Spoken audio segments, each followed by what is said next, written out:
Autre point qui est en résonance avec le texte des évêques français sur la catéchèse, le CNOC, le synode sur la parole de Dieu. Le synode sur la parole de Dieu et l'exhortation Verbum Domini a d'abord voulu sortir d'un dualisme, d'une opposition que nous avons vécue dans l'ère moderne entre une approche biblique scientifique et une approche biblique ecclésiale. Avec l'opposition, si c'est dans l'Église, c'est pas scientifique, et si c'est scientifique, c'est pas dans l'Église. Et donc, on a hérité des débats, des polémiques du 19e siècle et du début du 20e siècle avec la crise moderniste. Il fallait choisir en quelque sorte. Soit c'est la pieuse parole de l'Église, soit c'est la parole rigoureuse du scientifique. Et une grande part des travaux de ce synode, ça a été de dire, mais il n'y a pas d'opposition fondamentale. Et qu'on peut être un scientifique chrétien, et que le dogme n'est pas une parole ajoutée à la Bible par l'Église. Ça, c'est un point très important. Et c'est une reprise notamment Dei Verbum, qui dit que l'écriture doit être lue dans l'esprit avec lequel les écritures ont été écrites. C'est-à-dire, bien lire les Écritures, c'est lire les Écritures dans l'esprit qui les a produites. C'est-à-dire l'Esprit Saint, l'Esprit des apôtres. Donc, quelque part, la rigueur de la lecture des Écritures, c'est la rigueur aussi de la vie de l'Église.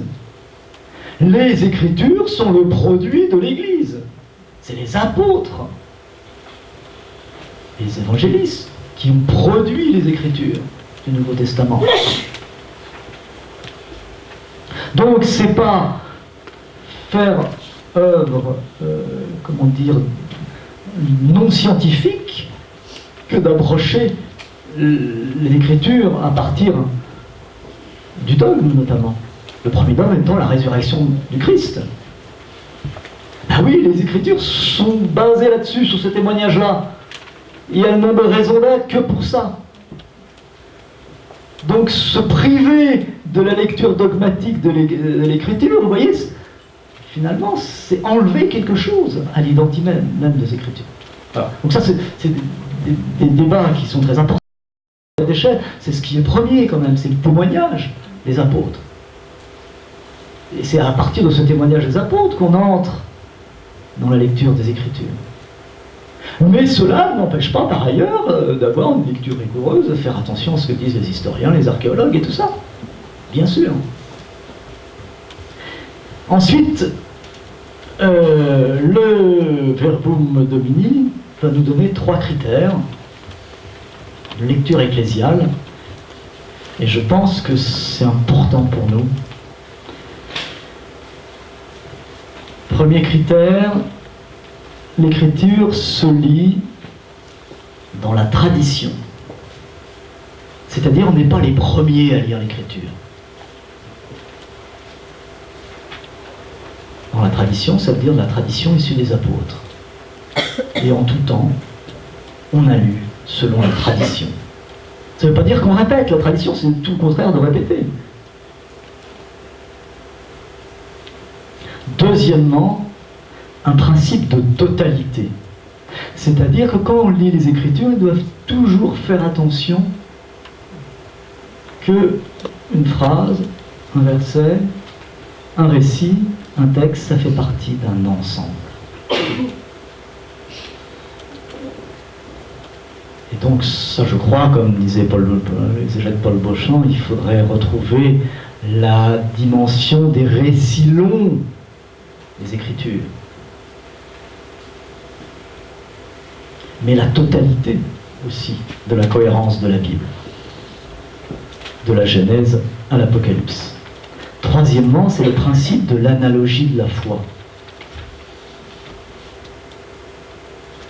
C'est quoi le principe de l'analogie de la foi? C'est tout simplement cette idée que si on fait une interprétation particulière d'un verset biblique, eh bien, il faut que ça soit cohérent avec l'ensemble de la foi.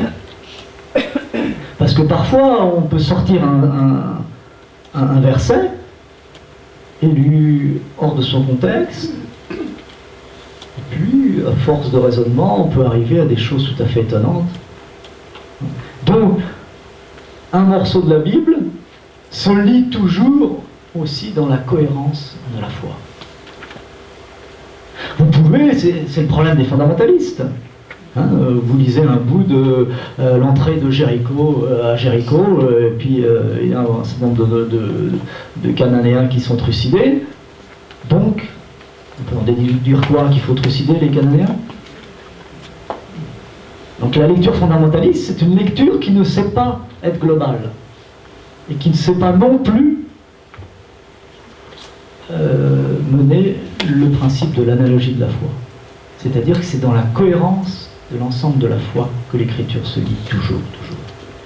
D'où l'importance d'un site, d'une communauté pour lire. On n'est jamais tout seul pour lire.